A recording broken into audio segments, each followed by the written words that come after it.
السلام علیکم ورحمۃ اللہ وبرکاتہ۔ بسم اللہ الرحمن الرحیم۔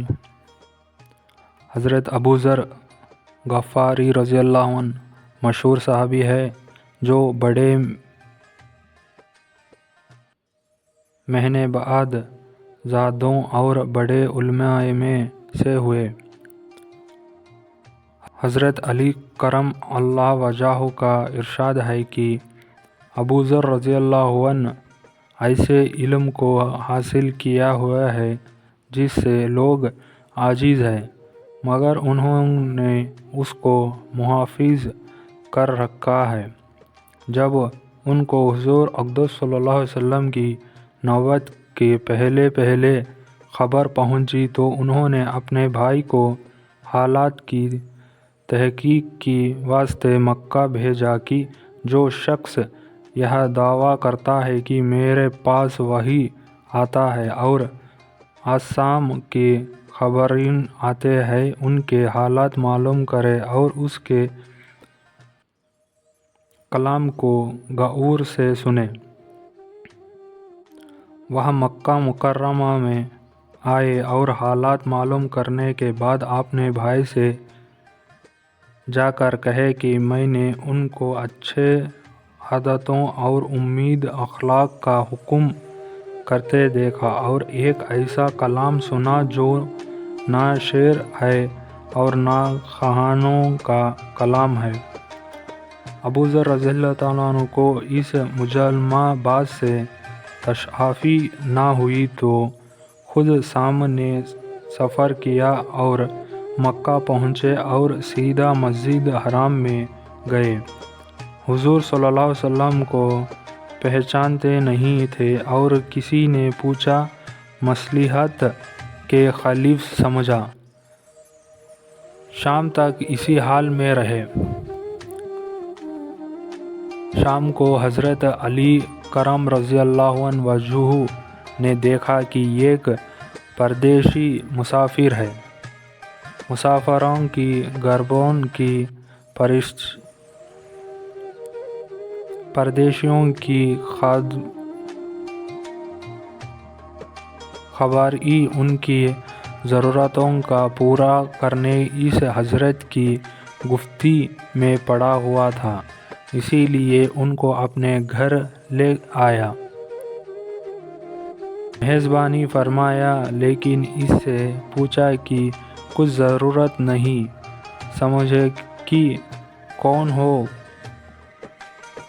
کون آئے؟ مسافر نے بھی کچھ ظاہر نہیں کیا۔ صبح کو پھر مسجد میں آ گئے اور دن بھر اسی حال میں گزر گیا کہ خود پتہ نہ چلا اور دریافت کسی سے کیا نہیں۔ غالباً اسی وجہ یہاں ہو گئی کہ حضور صلی اللہ علیہ وسلم کے ساتھ دشمنی کی خاصی بہت مشہور تھی۔ آپ کو اور آپ کے ملنے والوں کو ہر طرح کی تکلیف دی جاتی ہے۔ ان کو خیال ہوا ہو کہ صحیح حال معلوم نہیں ہوگا اور بدگمانی کی وجہ سے مفت کی تکلیف علیحدہ رہی۔ دوسرے دن شام کو بھی حضرت علی رضی اللہ عنہ کو خیال ہوا کہ پردیسی مسافر ہے، بظاہر جس غرض کے لیے آیا ہے وہ پورا نہیں ہوا، اسی لیے پھر اپنے گھر لے گئے اور رات کو کھلایا سلایا، مگر پوچھا کہ اس رات کو بھی نوبت نہ آئی۔